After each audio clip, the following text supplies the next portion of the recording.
जय हिंद दोस्तों, मैं बलराम कुमार और बलराम स्टडी एकेडमी में आप सभी का स्वागत है। आज हम आप लोग के बीच पढ़ने वाले हैं मंडल या परत। कहने का मतलब है मंडल या परत का मतलब है कि पृथ्वी का लेयर है ना। हम लोग लेयर देखेंगे कि कितने स्तर है, कौन सा लेयर में क्या है क्या नहीं है ना।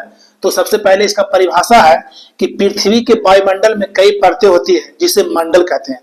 मैंने ऊपर बता ही दिया था कि पृथ्वी के वायुमंडल में कई परतें होती है जिसे मंडल कहते हैं। मंडल या परत हो गया है ना। तो नोट में हम लोग लिखे हैं कि वायुमंडल के 5 परत होते हैं या मंडल है ना। यानी वायुमंडल के कितने परत होते हैं? तो 5 लेयर होते हैं। 5 लेयर होते हैं। तो पहला हम लोग देखेंगे कि पहला कौन है, तो क्षोभ मंडल है। कौन है पहला? क्षोभ मंडल है, जिसे अंग्रेजी में क्या कहते हैं? ट्रोपोस्फेयर। ट्रोपोस्फेयर, क्योंकि इन सभी मतलब में आपको पता नहीं चलता कि ट्रोपोस्फेयर, स्ट्रेटोस्फेयर, मेसोस्फेयर, आयनोस्फेयर और आउटर एटमॉस्फेयर में है ना। तो आप इसको भी ध्यान दीजिएगा कि क्षोभ मंडल को क्या बोलते हैं? तो ट्रोपोस्फेयर, ट्रोपोस्फेयर बोलते हैं। तो ट्रोपोस्फेयर की विशेषता क्या है? देखिए, इस जो मंडल है, पृथ्वी का मंडल है, सबसे मतलब निचली परत है। पृथ्वी का सबसे निचली परत कौन है? तो क्षोभ मंडल है। इसमें मौसम का जितना जो घटनाएं होती है, ठंडा गर्मी बरसात, वो किस में होती है? क्षोभ मंडल में होती है। बादल की घटनाएं, बादल वर्षा आंधी, बादल वर्षा आंधी जितना भी होता है तो किस में होगा? तो क्षोभ मंडल में होगा है ना। और पक्षी किस में उड़ते हैं? ये क्वेश्चन आपसे पूछेगा कि पक्षियों का उड़ना किस मंडल में होता है? तो इसमें क्षोभ मंडल में होता है ना। हेलीकॉप्टर किस में उड़ता है? तो क्षोभ मंडल में उड़ता है। यानी कहने का मतलब ये हुआ कि जो क्षोभ मंडल है उसकी ऊंचाई है 1 से 14 किलोमीटर। 1 से 14 किलोमीटर किसका है? तो क्षोभ मंडल की ऊंचाई है, यानी मोटाई है। उसके बाद आगे बढ़ते हैं। देखिए, नीचे से चल रहा है ना। सबसे निचली परत कौन है? क्षोभ मंडल। सबसे निचली परत कौन है पृथ्वी का? क्षोभ मंडल है। उसके बाद में आता है समताप मंडल। कौन है? समताप मंडल, जिसे अंग्रेजी में क्या कहते हैं? स्ट्रेटोस्फेयर। स्ट्रेटोस्फेयर है ना।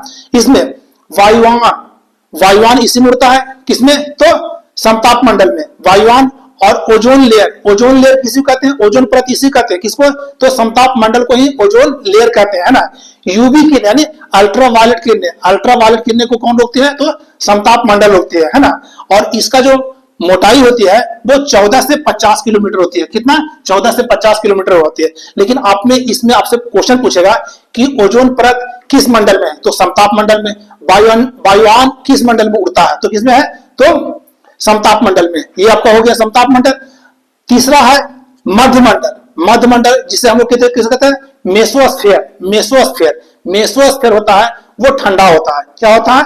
ठंडा होता है। ये तीसरा लेयर है। ये पृथ्वी का किस्सा है, तीसरा लेयर कौन है? तो मध्य मंडल तीसरा लेयर है। ये मंडल होता है, बहुत ठंडा होता है। और इसका जो मोटाई है, वो मोटाई कितना है? तो 50 से 80 किलोमीटर। यानी देखिए, 1 से 14 किलोमीटर क्षोभ मंडल और 14 से 50 किलोमीटर का जो रेंज है वो किसका है? समताप मंडल। और 50 से 80 किलोमीटर का जो रेंज है वो किसका है?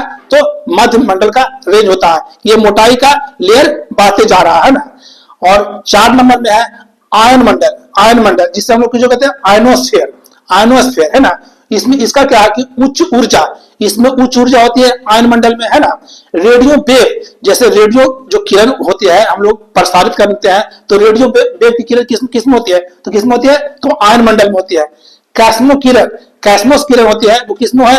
तो आयन मंडल में। ये सब आपको ध्यान रखना होगा, क्योंकि आपसे क्वेश्चन पूछेगा कि सैटेलाइट, उल्का पिंड, अरोरा जैसी घटनाएं होती है किसमें होती है? तो आयन मंडल में होती है। तो आपसे पूछा जाए कि सैटेलाइट को स्थापित किस मंडल में किया जाता है? तो आयन मंडल में है ना। उल्का अरोरा की घटना किसमें होती है? तो आयन मंडल में होती है।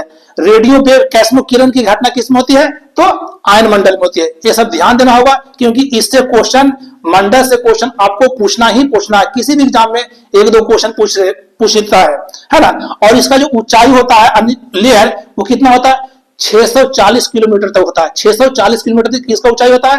तो इसका आयन मंडल का होता है। और सबसे लास्ट में 5वां है, वो क्या है? बहिर्मंडल, जिसे हम लोग क्या कहते हैं? आउटर एटमॉस्फेयर सबसे लास्ट में है ना। इसमें क्या किया? यह गर्म परत है। यहाँ हल्की गैस, हीलियम, हाइड्रोजन जैसी गैसें तैरती रहती है।